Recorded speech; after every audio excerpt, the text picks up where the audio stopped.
most powerful person in Iran. So he may not be the right person to talk to. But I reserve the right, as President of the United States, to meet with anybody at a time and place of my choosing if I think it's going to keep America safe. And I'm glad that Senator McCain brought up the history, the bipartisan history, of us engaging in direct diplomacy. Senator McCain mentioned Henry Kissinger, who's one of his advisors, who, along with 5 recent secretaries of state, just said that we should meet with Iran, guess what, without precondition. This is one of your own advisors. Now, understand what this means without preconditions. It doesn't mean that you invite them over for tea one day.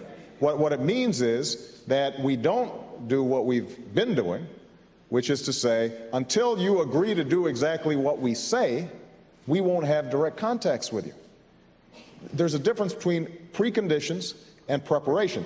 Of course we've got to do preparation, starting with low-level diplomatic talks. And it may not work because Iran is a rogue regime. But I will point out that I was called naive when I suggested that we need to look at exploring contacts with Iran. And you know what? President Bush recently sent a senior ambassador, Bill Burns, to participate in talks with the Europeans around the issue of nuclear weapons. Again, it may not work, but if it doesn't work, then we have strengthened our ability to form alliances to impose the tough sanctions that Senator McCain just mentioned. And when we haven't done it, as in North Korea, let me just take one more example. In North Korea, we cut off talks. They're a member of the Axis of Evil. We can't deal with them. And you know what happened? They quadrupled their nuclear capacity. They tested a nuke. They tested missiles. They pulled out of the non-proliferation agreement, and they sent nuclear secrets potentially to countries like Syria. When we re-engaged, because again, the Bush administration reversed course on this, then we have at least made some progress, although right now, because of the problems in North Korea, we are seeing it on shaky ground. And I just have to make this general point that the Bush administration, some of Senator McCain's own advisors, all think this is important. And Senator McCain appears resistant.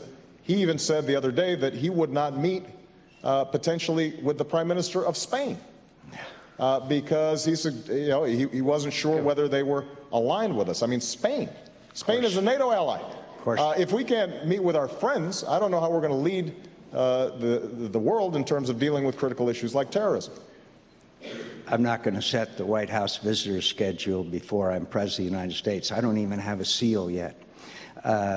Look, Dr. Kissinger did not say that he would approve of face-to-face meetings between the President of the United States and the President Ahmadinejad. He did not say that. Of course not. He said that there could be secretary-level and lower-level meetings. I've always encouraged them. The Iranians have met with Ambassador Crocker in Baghdad. What Senator Obama doesn't seem to understand, that if without precondition you sit down across the table from someone who has called Israel a stinking corpse and wants to destroy that country and wipe it off the map, you legitimize those comments. This is dangerous. It isn't just naive. It's dangerous. And so we just have a fundamental difference of opinion. As far as North Korea is concerned, our Secretary of State, Madeleine Albright, went to North Korea. By the way, North Korea, most repressive and brutal regime probably on earth. The average South Korean is 3 inches taller than the average North Korean, a huge gulag. We don't know what the status of the dear leader's health is today, but we know this, that the North Koreans have broken every agreement that they've entered into. And we ought to go back to a little bit of Ronald Reagan's trust but verify, and certainly not sit down across the table from without precondition. As Senator Obama said he did twice, I mean, it's just dangerous. Look, I mean, Senator McCain keeps on using this example that suddenly the president would just meet with somebody without doing any preparation, without having low-level talks. Nobody's been talking about that. And Senator McCain knows it. There's a mischaracterization of my position. When we talk about preconditions, and Henry Kissinger did say we should have contacts without preconditions, the idea is that we do not expect to solve every problem before we initiate talks. And the Bush administration has come to recognize that it hasn't worked.